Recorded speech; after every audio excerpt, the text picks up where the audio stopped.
Let me ask you a question. Yeah. Darwin wrote The Origin of Species in 1859, published it in 1859. He had an idea of the cell as being quite simple, correct? Yeah, everybody did. Okay. If he thought of the cell as being a Buick, what is the cell now in terms of its complexity by comparison? A galaxy. If Darwin thought a cell was, say, a mud hut, what do we now know that a cell is? More complicated than a Saturn V. So what is in a cell as far as we know now? A world that Darwin never could have imagined. I needed someone who could give me a glimpse into this world. So we went to molecular biologist Doug Axe. Think of a cell as being a nanofactory, a factory where, on a very small scale, digital instructions are being used to make the components of the factory. Here we have the famous DNA double helix. You can see the two helical strands that are intertwined and wind around each other on the outside of the molecule. This is the material that stores all of our genetic information. In higher life forms, this will be the equivalent of something like a gigabyte of information stored in the molecules that form the individual chromosomes, all packed within the nucleus, which is a tiny fraction of the entire cell size. So what does DNA do? Well, the information in DNA ends up providing the information for sequencing the amino acids to make protein. So we have information in a one-dimensional form that provides the information for a three-dimensional form.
I'm finally just beginning to grasp the complexity of the cell.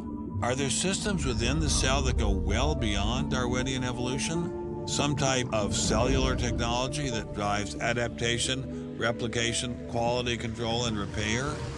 What if these new mechanisms have massive design implications?